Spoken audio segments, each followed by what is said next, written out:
Hey guys, Will here, welcome back to the channel. So today we're going to be taking a look at the brand newly released Fanatec ClubSport Magnetic Paddle Module. So we had a brief look at this as part of our F1 2020 limited edition wheel review a little while ago. You can see that over on my left hand side there now.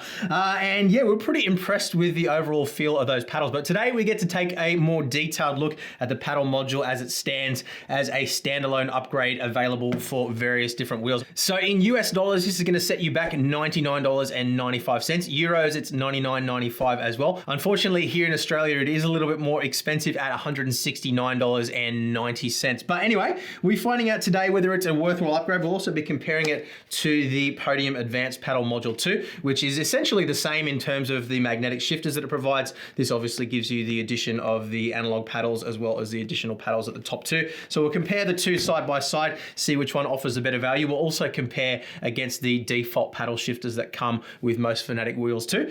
And hopefully by the end of the video, you'll be well positioned to decide whether this is an upgrade that is worthwhile. Now, just in the interest of full disclosure, before we do get started here, just want to quickly mention that Fanatec did send me this product free of charge to test out for you guys. As always though, with this channel, there's no obligation in terms of what I am and not allowed to say or anything like that. Completely my own opinions, my own viewpoints, no words put in my mouth or anything like that. So just wanted to make sure that was clear completely from the start. And I will just quickly mention as well that we do have some affiliate links down in the description below the video as well. So if you do want to pick up one of these products and you would like to help me out with the channel, then that is greatly appreciated as well. So thank you very much for that. Anyway, let's get started on this review. So nothing particularly exciting or unique about the packaging. So we'll just jump straight ahead into getting this opened up. So quick start guide inside, the usual kind of information, a bit of a list of all the parts that you should expect to see inside the package. We've got module assembly instructions, so we do have little spacers there as well if we need to use those to space the paddles out. We've got two different types of shifters as well, as you can see on the front cover there. So we've got the GT style and Formula style. We'll be testing both of those out in this video.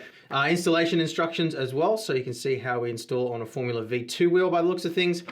Flip it over, and we've also got instructions there for the universal hub, as well as the podium hub. So nice, thorough instructions there. Doesn't seem to be missing anything obvious. Let's keep going ahead. Okay, so let's pop one of these guys out here. And yes, they are the thicker carbon fiber there. So we'll quickly measure that for you. There we go, 3mm thick. So if we compare that to the Podium Paddle Module, 2mm thick. And I know quite a few people who ended up snapping these off at the little tabs there. There's a weak spot through the center there, right where the screws go in. So good to see that they have carried that forward. Now, if we have a quick look at the F1 2020 limited edition wheel, you'll remember this was actually featuring the same paddles. So we'll pop one of these out quickly as well to have a look. You can see exactly the same design there, although the paddle module comes with standard woven carbon fiber, whereas the limited edition wheel came with the forged style carbon. So they are both genuine carbon fiber. I know quite a few people are a little bit confused about the carbon fiber on here. You can see as I turn it there how it changes in the light. I actually really like the forged carbon look, but it would look a little bit out of place on wheels that are otherwise normal woven carbon fiber. So I think they made the right choice, including woven rather than forged. But anyway, we'll set this wheel aside again now. So that's our paddles. We'll pop those out quickly. And then what do we have here? So silica compound or desiccant to absorb any moisture. Got a little bag of screws and hardware here. So we'll bring that up nice and close to the camera for you so you can see. So we've got some M5 bolts there, which are used to attach the paddles themselves to the wheel, and then M3 screws as well to attach the paddles to the paddle module, and the little aluminium spacers there too. We also have some steel spacers. That's what we talked about before, to move the paddles in and out depending on how big your hands are or how big a diameter wheel you're using. And then we do have a couple of Allen keys in the box as well, and these are the type that have the little ball head on them as well. It makes it a lot easier to install these, as we'll see a little bit later on. From experience with the Podium Paddle Module, I can tell you that that does make a difference. So good that they include that hardware as well so that you can get this done if you don't have your own tools. And then on to the paddles themselves. So we've got this little wax paper lining in there. And let's pop these bad boys out. So as a very first impression, they're actually deceptively light, and that's because they are constructed of CNC machined billet aluminium. So a block of aluminium, and they mill it down, well actually a couple of blocks of aluminium in this case, because it is constructed of a couple of different pieces. If we set one of these down, you can see we've got the cage, as it's called, the outer assembly, and then the inner assembly, which is the paddle itself. And a really nice click to it as well. Not a whole lot of throw there. It's actually, it'd be interesting to measure that. We might actually measure that while we're in here. So it's a little bit hard to tell on the camera, but it's about a 2.5 millimeter throw, and that is between the little rubber stopper that you can see there and the back shell. So it does have this little rubber stopper in there. Now, some people like to remove those from the Podium Paddle Module, I know. It gives it a little bit more of a sturdy click. Personally, I actually like the fact that those are there because they mean it's a little bit more quiet for content creation, stuff like that, but they are nice and quiet. We'll comment on that a little bit later on once we get this installed. So let's have a little chat about compatibility here. Now, you can see it's got exactly the same connector on it as the Podium Advanced Paddle Module. So there you go, there's the Podium Paddle Module and the Magnetic Paddle Module. But then if we have a little peek behind the heat shrink on the switch side, you can actually see there's only 2 wires going into the micro switch as we would expect. And we'll talk about the switch in just a moment as well. So at some point throughout the length of the cable, it's reducing from the 1, 2, 3, 4, 5, 6 pins that we see on the connector side down to the 2 pins that are going to the switch. So no smarts there or anything like that. It is literally just a micro switch. But because it is using the exact same connector as the Podium Paddle Module, it means it is compatible with the same wheels. But just so you can be absolutely sure, there is a full list of compatible wheels on their website. So follow the link in the description below and that will give you all the details there. So talking about the switch and the mechanism a little bit more specifically now, you can see we've got a hinge mechanism through the center here, and there's absolutely no spring to speak of whatsoever. So no mechanical part there which provides any sort of spring back functionality whatsoever. So the force pulling against you when you shift is purely down to the neodymium magnet we can see in the back of the unit here. And then you can just see in the back of the paddle itself there, the other side of that assembly. So I assume that's just a metal disc in there. And then this side is the magnet, but don't quote me on that. That's just an assumption. And then looking in the side here as well, you can see the little white part there. That is the actual micro switch. So when we click it, you can see the little white tab going in and out. Now this is a Zippy branded switch, which is a brand that's been around since 1983, specializing pretty much specifically in micro switches. So it is a high quality automotive grade switch, not your standard contact switch that you might find in cheaper electronics. So it should be relatively durable. And in their literature, Fanatec are claiming to have tested these paddles to 1 million cycles. So I don't anticipate any issues at all there. They're not using Hall sensors or anything fancy like that. But look, to be honest with you guys, I've found that Hall sensors, sometimes they can create more trouble than they solve. And I think, using high quality contact switches really isn't an issue whatsoever. And interestingly, you can actually see there's a little rubber boot around the tab of the switch that's squishing in and out. So that appears to be a little dust jacket just to stop it from getting gammed up with any dirt or grime over time. And that is obviously very important as well for the consistent feel. So definitely high quality contact switches that they're using here, no expense spared. And they are exactly the same switches as we see in the Podium Paddle Module as well for comparison. So there you go, that's the Podium Paddle Module there. So you can see very clearly when we hold it side by side with the Podium Paddle Module, it literally is just this middle section of the Podium Paddle Module that is being sold on its own without the additional functionality of the 2 extra paddles. So exactly the same quality, exactly the same fit and finish. The only difference is the Podium Paddle Module has these kind of gold looking magnets. I believe that's just a plating.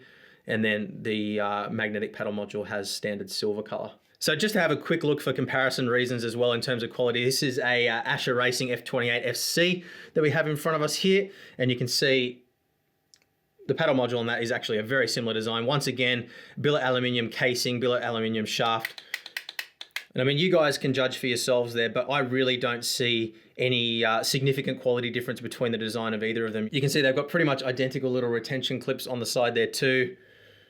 These do have interchangeable magnets, which was a nice little touch from Asher Racing, but otherwise pretty much exactly the same, pretty much similar amount of throw as well. And we'll quickly compare to a Cube Controls shifter as well, because these are a little bit different. These actually do use a Hall effect sensor. And if you want to see more detail on that, you can check out my videos on these shifters. I'll link those in the description below for you as well. Now these are carbon fiber in their outer shell, and they do have the added advantage of adjustability too. But again, look, in terms of the overall quality, fit and finish, it's really up to you to decide. I don't see any reason here why I would say the Cube Controls ones are better or worse.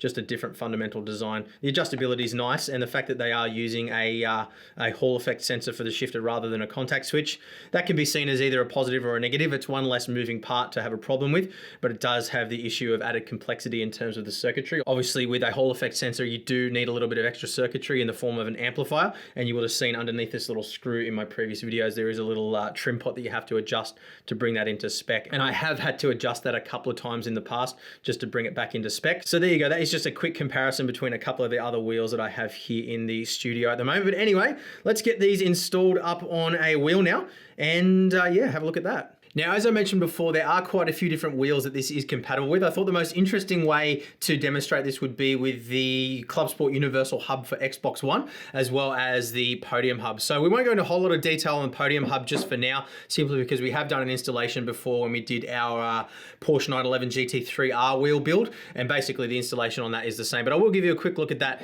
in just a moment after we've had a look at the Xbox One Universal Hub. We obviously do have the option to install on the F1 wheels as well, but as you can see, we actually already have it installed on our F1 2020 limited edition wheel, so we don't really need to do that today. But this gives us a good opportunity to compare the quality between the factory shifters on the Universal Hub, and these are the same assemblies that are on a Formula V2 ClubSport wheel as well. So it should be a pretty good comparison. So let's get this opened up and then have a look at the installation.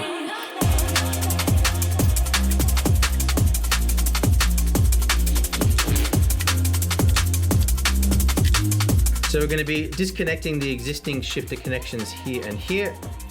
So these just pull out. And then the new ones are going to be installing on these two headers here. So this side for this side, that side for that side. So now we're going to grab our Allen key that came supplied with the magnetic paddle module, put it through the hole, and release the shifter like so.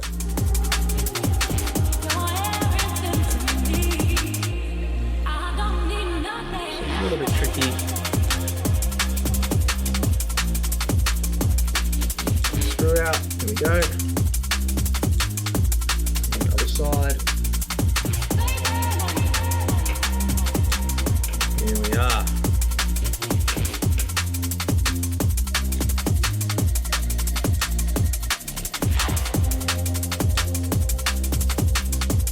So the manual recommend that we use little spacers for the paddles for wheels that are over 28 centimeters in diameter. We're going to be using the 27 millimeter flat 2 wheel though. So what I'm going to do is I'm going to bolt the paddles directly to the shifter itself, but I am going to use the larger paddles. I thought that'd be an interesting combination and something that might be a little bit unusual. So we're going to use the larger shifters bolted directly to these. Now I don't think I'm going to need to use those little spacers, but remember also that we do have, if we need them, these little aluminium spacers as well. So I'll start off without them, and then if I find that I need them, I'll swap over later on. Now just a couple of things of note here. The paddle should be mounted on the rear side of the assembly. So with the micro switch pointing towards the wheel, so it's pulling towards you like so, the paddle is going to go on this side like that. Now you can also see here, there are little tapers on the paddle itself as well, and the screw itself is tapered also. So you want to make sure that you're orienting it the correct way as well, so the tapers match. Pretty self-explanatory, but just wanted to make sure I pointed that out. So it's going to go on like so. And then we use, it's really difficult because it keeps on wanting to stick to the magnet, but we use the supplied Allen key, get one side loosely into position. And we are using the shorter screws here as well. You'll see there are longer screws included in the kit, and those are for if we're using the aluminium spacers. But I think we'll start off without them, and we'll switch to using them if we find we need them later on. And there we go. So this provides us with a good opportunity to have a look at the quality of the standard ClubSport paddles versus their magnetic counterparts. And you can see straight away just the difference in the overall, you know, the materials used, everything is just, you know, not really even a comparison. You can see in here, you've got a little spring, and that's what's actually providing the tension in this case, because obviously there's no magnet there. But you can see it's all covered in grease as well. So that will of course pick up dust and debris over time. It's actually interesting that they've greased that at all. I suppose it's to stop it from squeaking. But you can see as well a basic sort of contact switch like you might find in a washing machine or something like that to detect when the lid's closed. And all that is just a little mechanical arm that flicks either side. You can't really see it from here, unfortunately, but there's a little arm in there that pushes up and down. And it just sounds chintzy and cheap. I mean, it does the job perfectly fine. But what I always find with non-magnetic shifters is that you tend to, while you're driving, pull them in just slightly before the threshold of clicking. It just as a habit, it was a habit that I developed. And then when you actually want to shift, you just pull it in that little bit extra. And I always found that I was mis-shifting simply due to that. I kind of felt where the threshold was and would tend to hold it there rather than releasing it all the way. Whereas with the magnetic ones, it's a very mechanical click, click, click, click. You can't really sort of hold it halfway. It pulls and it either goes all the way or nothing at all. But we'll talk about that once it's mounted up a little bit later on. But yeah, you can see there just the difference in terms of the overall quality. So let's get that mounted up on the other side of the universal hub now, and then we can compare the two directly in terms of feel. So we're going to use the longer M5 screw that came with the magnetic paddle shifters, not the short one that came originally with the universal hub.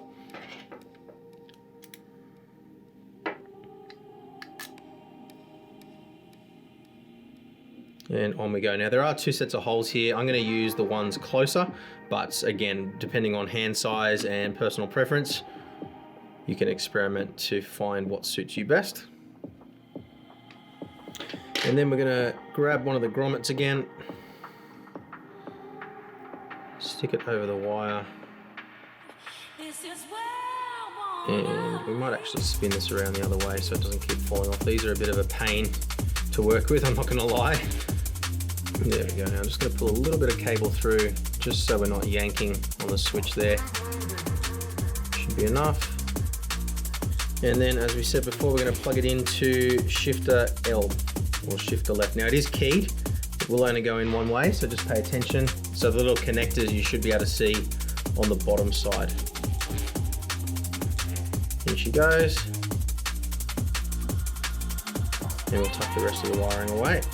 Now, just before we move on to installing the other side, I just want to show you the difference in the sides here as well. So you can see this one requires basically no effort at all to bring it forward, and you can feel it kind of comes forward at probably about 2 or 3 millimeters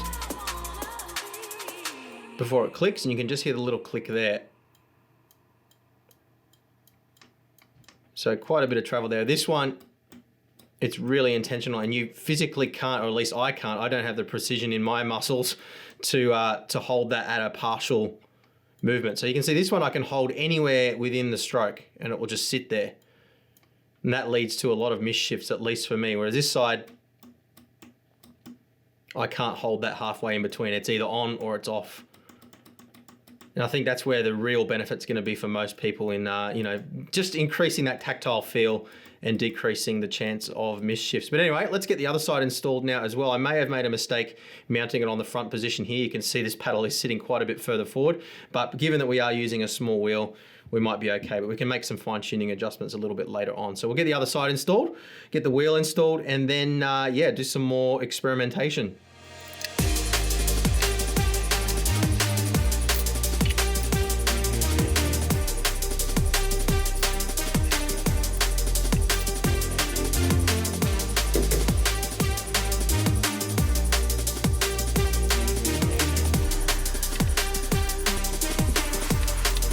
So here we have the flat 2 wheel installed on the ClubSport Universal Hub for Xbox One, along with the magnetic paddle shifter modules. I think I got all those names right. It's always a mouthful with Fanatec names. But what I want to do quickly before we run you through this is just quickly show you how the Podium Hub installation would work.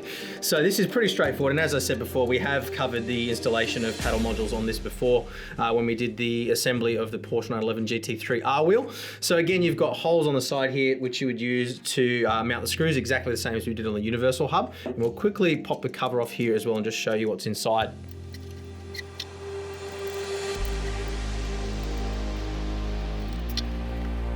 Okay, so pop the cover off here, and you can see the 2 connections inside here, 1, 2. That's what we'll be using to connect our paddle modules. And then we've also got connections here for additional buttons too. So I just wanted to show you that quickly. And then what you do in terms of cable routing is you got these just channels that are in the plastic cover here. So you basically just run the cable through, coil it up a little bit inside. It can be a little bit fiddly to get done. Way less fiddly than the universal hub though, thankfully. That thing, to be honest with you, is a bit of a nightmare to work with. It's something that you want to kind of do once and then never touch again, I think, or at least get a good night's sleep before you attempt changing things again. But yeah, just wanted to quickly run you through that. So let's take a more detailed look at the flat 2 wheel now. Okay, so in the end, I did actually end up moving the wheel or the paddles up that extra position on the wheel just to give me a little bit of extra clearance to my fingers. You can see there now with my fingers tucked in, There's just enough clearance here. I could add those little spaces as well if I needed to, but that is quite comfortable for me now to reach and quite ergonomic. The paddles are a good size as well. We should just quickly measure those actually for you. I'll have a quick look. 11 centimeters long, and I'll quickly measure the other ones for you too while we're here. 68.7 millimeters. Now the tactile feel feels exactly as I explained before. It doesn't feel any different now that it's on the wheel. There's a little bit of vibration that you can feel through the wheel itself, but I think most of that is just coming from the fact that it's being transmitted through the universal hub. If we do the same thing on our formula style wheel, don't have that same vibration. So I think that's just a universal hub little thing. But yeah, look, otherwise, very little flex in the paddles themselves, the carbon fiber. You can see a little bit of movement there from side to side. That's not actually the carbon fiber flexing, that's the shaft itself or the paddle within the cage actually moving from side to side. And if I zoom in a little bit there for you, I'll show you exactly what I mean by that, because it is something that I think is worth noting. So you can see there is a little bit of rocking side to side movement. Now, initially I thought that this was actually play in the mounting between the carbon fiber and the plate. And I went to tighten those screws. I realized those were already tight. It's actually coming from down in here. So you can see there's a little bit of manufacturing or machining tolerance between the shaft and the actual shell itself. So it's rocking around in there. Now, if we compare that to, say, the Cube Controls wheel, absolutely nothing whatsoever. There's no movement there at all to speak of. So that's one little difference that I did see in the quality. When I initially kind of looked over everything, I couldn't really see any main difference or major differences. But yeah, once we did that, we could actually see there was a little bit of difference there. Now the Asher Racing wheel, by comparison, probably about the same amount of movement as the Fanatec wheel, just sort of, I guess, exaggerated by the fact that we have longer paddles on that. So if we compare the shorter paddles side by side with the F120, 2020 wheel, rather. So we've got a little bit of movement side to side, but yeah, about the same as what we have on the Asher wheels. So yeah, look, I don't see that being a problem, so to speak, but you definitely will notice a little bit of movement there. If you're playing with your fingers on the wheel while you're driving, you can just feel that little bit of flex there. So I just wanted to note that for you guys. It's not completely flex free like the Cube Controls wheel is. Now on the subject of flex, you can feel a little bit of give in there when you're pulling in on the paddles as well. Now you never really need to pull the paddles that firmly anyway, but it's just due to the little rubber pads that we highlighted earlier to stop the harsh click on, or the metal on metal contact when you're pulling in the shifters. So as you pull in, that does squish that metal, rubber rather, down just a little bit. And so likewise, if you were to push back, you can get a little bit of flex there in the rubber too. So again, not a problem, just something that I wanted to highlight as a bit of a difference between the metal to metal style of some of the other paddles that we've looked at in the past. But otherwise, they feel every bit as good in terms of their tactile feel as any of the other shifters that I've tested. So yeah, thumbs up. Now it is a very crude measurement, but I measured the amount of deflection there when I pull the paddles in at about just under 6 millimeters. But I mean, it is a very crude measurement. I don't really have a better way of measuring that on camera, but I did just want to include that for you guys as well, just for those who might be wondering. But anyway, I think it might be time to go for a drive and see how it feels in the real world. So I've been using these shifters on the F1 2020 wheel for about 2 months now, probably amassed about 5 or 6 hours of usage in that time, so I'm pretty used to them already. So I spent the majority of my time testing this new set over the last week with the flat 2 wheel. And look, I can tell you that honestly, there's not a whole lot to add from driving that I haven't already covered in the other parts of the video. Pretty much all my expectations were met in terms of the feeling, and that little bit of wiggle that I showed you guys before in the close-up shots really didn't turn out to be as much of a big deal as I thought it might be with the larger paddles. I thought with that extra leverage that the larger paddles provide, I might find myself sort of playing around with that wiggle while I was driving, but didn't really sort of end up forming that habit, and it didn't really end up being an issue for me at all. And overall, look, honestly guys, they really don't feel all that much different from any other high-end paddle that I've used in the past, whether it be from Asher Racing or from Cube Controls. You know, there might be small little nuances and differences between them, but when you're actually driving, when you're in the heat of the moment, and you're paying attention to all those other cues that are going on in terms of feedback, you really don't notice a difference. At least I didn't notice a difference between them. And I feel like the amount of tension in the magnets is pretty much exactly spot on as well. I never felt like if I had the option of changing magnets, I would actually want to do so. And one thing that I did appreciate in particular was how quiet these are compared to, in particular, the Asher Racing paddles that I'm used to on my F28 SC. Now, just while we're driving, another thing that I did promise you guys is that I would compare this directly against the Podium Advanced Paddle Module as well. Now, this is where I personally think the ClubSport Magnetic Paddle Module is a really good option because, look, personally, I've been using the Podium Advanced Paddle Module now for about a year and a little bit since they very first came out back in mid-2019. And look, I never really found it particularly useful for my particular usage case. I have never really found the analog clutch paddles to be particularly advantageous over just using a standard upshift as a, like a digital button to activate the clutch. And the top paddle buttons, I've just never really needed them because I've always had those functions that I would assign to those assigned to other buttons on the wheel. And I've just never really found it particularly useful for me. And when you consider also the issues that the Podium Paddle Module has with flex in those 2mm thick pieces of carbon fiber, then I really think, for me at least, if I had the choice between upgrading, say, a V2 wheel to these as opposed to a Podium Advanced Paddle Module, I would probably go with these instead. They are quite a bit cheaper at $100 compared to $180. And I really feel like unless you really need that extra functionality, these are the better option in terms of value for money. So there you have it, guys. That is the ClubSport Magnetic Paddle Module upgrade kit from Fanatec. So it's interesting that they've called this a ClubSport part, and I've sort of been thinking about this in my head over the last few days, trying to figure out exactly why that might be. Because when you hear the word ClubSport, you think mid-level Fanatec. You don't think podium quality. And in terms of quality, these are indeed exactly the same as the Podium Advanced Paddle Module kit, just without those additional functions. So I think the reason why they've gone with the ClubSport naming is simply because all of the wheels that come with the Podium branding by default come with that paddle module, whereas this is an upgrade for the ClubSport wheels specifically. So in other words, all of the wheels that this is compatible with, all the wheels that you'd be looking at buying this for, are all ClubSport branded wheels in the first place, which is the reason why. But look, in terms of value for money, I actually think it's pretty good value. I mean, really where you have to question it is when you look at some of those 3D printed piggyback style systems that we've had a look at in detail previously on the channel. Those do feel almost as good. I'd say probably maybe 80 to 90% as good. Obviously, they add a little bit of bulk to the wheel. They don't look as pretty. They don't look as finished, so to speak. They look like an afterthought. But those do provide very good value for money. For those who have a 3D printer, obviously it's a bit of a no-brainer. If you don't have a 3D printer, you can pick those up for around sort of $20 to $50 depending on the quality. But quality and fit and finish aside, just looking at the feel of the paddles themselves, I'd say those cheaper upgrade kits, those piggyback systems, probably get you 80 to 90% of the way to where this sits you in the market. So whether it's worth the extra or not is really subjective. But when you consider that some of the other magnetic paddle modules that we've tested here on the channel over the years have been, relatively the same in terms of quality and have cost up to 30, maybe even 50% more in some cases than what these do, I do feel like this is a fair price for what you're getting. And when you consider the ease of integration, the ease of installation, and it fitting in with the overall fit and finish of the product, I do think that these represent good value. But yeah, you just do need to question whether it's worth it for you over the cost of a piggyback style 3D printed magnetic paddle upgrade, because those really are exceptionally good value for money.